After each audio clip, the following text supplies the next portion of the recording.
Investidor, tudo bom? O mercado mudou, né? Sim, ele muda todos os dias. E eu tô junto com o Eliezer aqui para falar com você no nosso episódio número 0 do SafeCast, a respeito de mercado econômico, a respeito de economia global, economia brasileira, arcabouço fiscal, 90 bilhões de déficit dentro do nosso INSS, entre outras coisas. A gente vai achar, sabe o quê? O melhor investimento para você, dentro da nossa empresa, dentro do mundo e dentro, sabe do quê? Da B3, que é onde a gente manja. É nosso território. Nós vamos tornar esse território seu também. Concorda, Eliezer? Totalmente. Sem tirar nem pôr. Pessoal, hoje no SafeCast de número 0, nosso plano piloto, estou aqui com o Eliezer, economista, faz o gerenciamento das carteiras de swing trade, traz opções que estão no radar dele para colocar no radar da empresa. E hoje eu tenho o privilégio de estar com ele aqui, no número 0. Marco antes e depois. Aqui, ó. Depois do marco 0 é onde você, junto conosco, vão começar a ter lucros exorbitantes dentro da sua carteira. Eliezer, seja muito bem-vindo. Obrigado, irmão. Fala pra gente a respeito, sabe do quê? Tá acontecendo agora. Coisinha, ó. Tá sentindo o cheirinho do pãozinho saindo da forma ou não? Governo e Senado estão brigando por IOF. Vamos lá, é um assunto muito delicado para a gente tratar quando a gente fala de governo. Só que olhar para o governo sob a ótica da economia, a gente não está falando exatamente de política. A política colocou o governo aonde ele está, no lugar que ele está. Mas todas as vezes, pessoal, que a gente debater, que vocês verem um analista, um economista, alguém de mercado falar sobre governo, essa pessoa ela está falando sobre a posição gerencial, tá? E não é política. Vamos lá. O governo atual, ele tem uma parcela de que ele gosta de gastar demais. E por consequência, quando você gasta demais e não havendo um contraponto, que é a tua arrecadação, você tem que tirar de algum lugar. Então, assim, quando não se consegue outros meios, ou seja, quando não se consegue tirar tudo da Previdência, tudo de um outro lugar, o que acontece? Você precisa pegar a tua dívida que você tem e transferir para alguém. Esse governo atual, lembrando, ninguém fala aqui de política, não é partido político, é governo, é o gestor, é como se fosse o presidente de uma empresa, é como se fosse um rei, tá? Então, o governo atual, ele transfere para a população. E aí a gente tem a situação do IOF. Por que isso é prejudicial para o Brasil? Por consequência, a maioria dos investimentos que a gente tem que vem para o Brasil são investimentos estrangeiros. E aí o que acontece? O Brasil não se torna atrativo para os investidores estrangeiros e até para investidores brasileiros. Então, assim, é uma situação extremamente desconfortável para a gente estar em um país onde o nosso gestor atual ele tem esse tipo de pensamento e mentalidade. Essa semana ainda saiu uma reportagem, eu vi no Torinho de Ouro lá, Paulo Spire, ele falou assim, ó, a Haddad acabou de mostrar que não vai ter como seguir todos os planos que eles montaram a respeito de arcabouço fiscal. Quando você tem alguém... Eles montaram o plano, raciocina comigo. É exatamente. Eles montaram o plano, colocaram numa cartilha, a gente vai executar isso aqui. O próprio Haddad não conseguiu executar a cartilha que ele montou. Quando você tem alguém numa posição, na posição do nosso ministro, e essa pessoa descumpre um planejamento do qual ela mesma criou, isso causa um rombo de informação de mercado gigantesca, que é exatamente esse tipo de conflito. De que maneira os investidores vão confiar, mesmo estando ruim, né, a situação fiscal brasileira, mesmo estando ruim, de que maneira os investidores vão confiar no gestor que não cumpre as próprias regras dele. Isso causa uma disruptura, né, e aí o mercado fica essa bagunça toda porque ninguém confia neles. O cara que dita a regra do mercado, economicamente falando, ele falou assim, ó, a gente tem uma cartilha, pessoal, vou simplificar, para quem está nos assistindo a primeira vez, não sabe o que é arcabouço fiscal, IOF, taxa Selic, PCA. Arcabouço fiscal é uma cartilhazinha que o governo, não foi o economista, não foi a XP, a Genial, o BTG, um banco.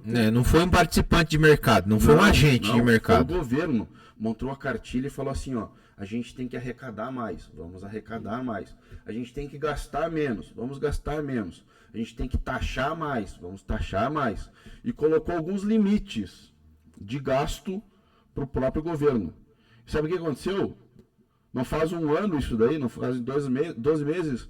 E eles estão nos dizendo agora, essa semana, eles falaram assim, ó, Haddad falou assim, pessoal, não tem como cumprir o arcabouço fiscal. Isso é uma, a gente chama no mercado isso aí, uma ruptura de informação. Lá no isso Sul é incompetência, a gente chama de incompetência no Sul. E o mercado não enxerga isso com bons olhos, sabe? E aí começam essas pontas saírem, que é, primeiro, né, aí vocês perguntam, né, o pessoal que não participa de mercado, não é um agente de mercado, ou não investe há muito tempo, pergunta, tá, mas o que isso impacta? Não, em primeiro... Leite, tu começou a pagar o litro do leite. Exatamente. Tem o ovo. Exatamente. Não, teu então, ovo não, né, cara? O ovo que tu compra, né? Lá ele, né? O pessoal tem esse ditado. O ovo que tu compra, mas assim, dúzia, cara, chegou a bater mais de R$1 por ovo dentro da cartela, cara. Exatamente. A commodity café Brasil também, né? Café, então, assim, não baixou, pessoal, o ovo voltou um pouquinho agora, não. Café, velho. Pessoal, o que acontece? Essa incapacidade de governar, de distribuir, e assim, mas se te colocassem lá nessa posição, tu faria melhor? Não sei, sabe? Não sei. Se colocasse outra pessoa, ela faria melhor? Não sei. A única coisa que a gente sabe é que existem sim pessoas mais capacitadas para fazer mais e melhor. A gente teve um exemplo básico disso daí, né? O nosso ministro anterior, em situações do qual a gente estava em uma crise que gerou uma crise econômica, era uma crise sanitária, o Covid, mas gerou uma crise econômica, sim, e ele, sem todas as ferramentas possíveis, tocou o país e fez a gente superar essa crise. E aí vem alguém em uma posição, em um momento tranquilo, vamos falar economicamente falando, em um momento tranquilo, e não tem a capacidade de lidar. 1, 2, 3. Economia emergente pós-Covid. Viu? 1, 2, 3, pessoal. É muito difícil chegar a esse ponto. Para quem não, né, para quem não entende, basicamente, pessoal, em meio a uma crise sanitária, você tem diversos gastos.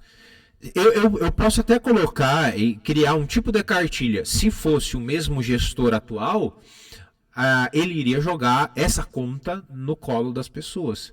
Então, assim, eu acho que é um ponto, quando a gente fala de taxação, IOF, fiscal governamental, as pessoas precisam entender que o governo, quando fecha negativo, joga essa conta no teu bolso, joga essa conta para você. É você que vai pagar. O que o Eliezer está dizendo é o seguinte, o governo não é uma empresa. O governo é governo. Não tem como a empresa, nossa empresa, a tua empresa, hoje, ela fecha ou no positivo, dando lucro, ou no negativo, tendo um prejuízo. Exato. Reportando isso. O governo é superávit e déficit. A gente saiu de uma pandemia do governo anterior com um superávit. Eu digo nós, Brasil, porque você faz parte disso, o Brasil entregou a faixa, por mais que não tenha participado na entrega da faixa, o Brasil entregou a faixa para o governo atual com um cofre positivo. E a gente está há 3 anos de um governo onde o ministro da Economia olhou para o jornalista de Economia e falou assim, a gente não consegue seguir a cartilha que a gente montou. 2036, o Brasil vai fazer o quê? Palavras do nosso ministro. O Brasil vai implodir. E aí, uma pessoa que estaria numa posição de, digamos assim, apaziguar, né?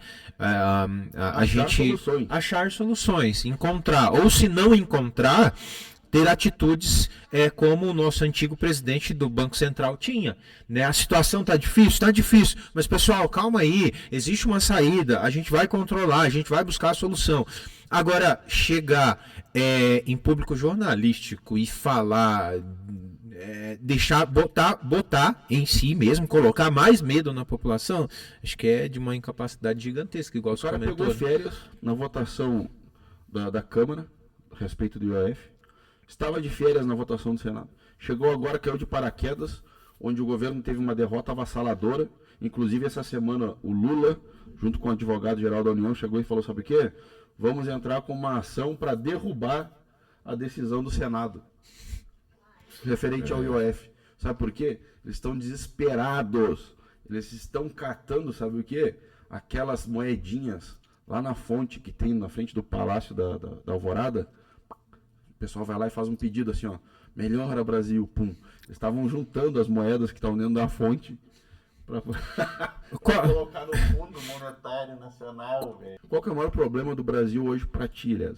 Ó, o maior problema do Brasil para mim hoje é a forma com que a população brasileira trata os seus líderes, ou até responsabiliza-os, ou até entende o cargo e a responsabilidade que eles vão ter. Porque, vamos lá, antes da gente falar de economia, antes da gente falar de mercado, antes da gente falar de política, a gente precisa falar de quem que a gente vai colocar lá. Então, hoje, eu identifico como o maior problema que existe no Brasil é a nossa incapacidade de colocar bons gestores no comando. Então, quando eu estou falando de a incapacidade de colocar bons gestores, é a nossa incapacidade de colocar um bom vereador no comando aqui no nosso escopo, um bom presidente, um bom governador, um bom presidente e, por consequência, os resultados disso, eles sobrepõem em tudo.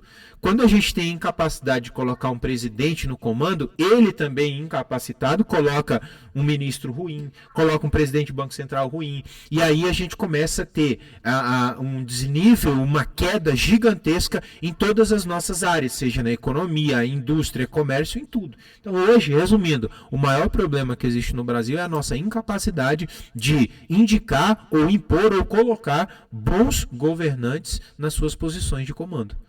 Cara, foi Tramontina, corte certo. A gente reclama da taxação na blusinha da Shein. A gente reclama da taxação do AliExpress. Correios estão em colapso há 2 anos e ninguém fala disso. INSS foi encontrado um rombo de 90 bi, que quem vai acabar pagando a conta é o brasileiro. Beleza? A gente tem um sistema previdenciário precário. A gente tem quase 6 meses do ano o empresário trabalhando para pagar as taxas e os impostos impostos pelo governo. Teu maior sócio hoje é o leão. Querendo ou não, é isso mesmo. Daí eu te pergunto o seguinte: de quem que é a culpa? Tu já respondeu. A culpa é minha em votar errado. A própria nossa, né? E colocar nessa posição onde essa pessoa que eu escolhi, ela tem que ter o mínimo de capacidade de colocar pessoas que entendam a respeito em cada um dos seus ministérios. Para terminar, então, pessoal, muito obrigado pela tua audiência, muito obrigado por nos acompanhar até aqui, muito obrigado por acompanhar esse plano piloto do SafeCast. Obrigado, Eliezer, por estar falando sobre economia. Para mim foi um prazer. Tu é sempre muito bem-vindo nessa mesa, sempre muito bem-vindo nesse lugar. E para você que acompanhou até aqui, deixa eu te mostrar uma coisa. Existem tempos bons que forjam homens bons e tempos ruins que forjam pessoas ruins. Eu estou te falando sobre investimentos e eu quero te tornar uma pessoa boa nisso. Para te tornar uma pessoa boa, ter uma carteira ou investimentos rentáveis, vem com a gente. A Safe é o lugar certo. Nós somos muito melhores do que qualquer bancão, porque a nossa pele, nossa skin está em jogo, está em skin game. Nosso game aqui faz com que o teu game e o teu game sejam muito melhores. Venha fazer parte da Safe Capital, não como cliente, mas sim vai fazer sobre um associado. Você faz parte disso, a Safe merece. Obrigado, pessoal. Tchau, tchau. Até mais.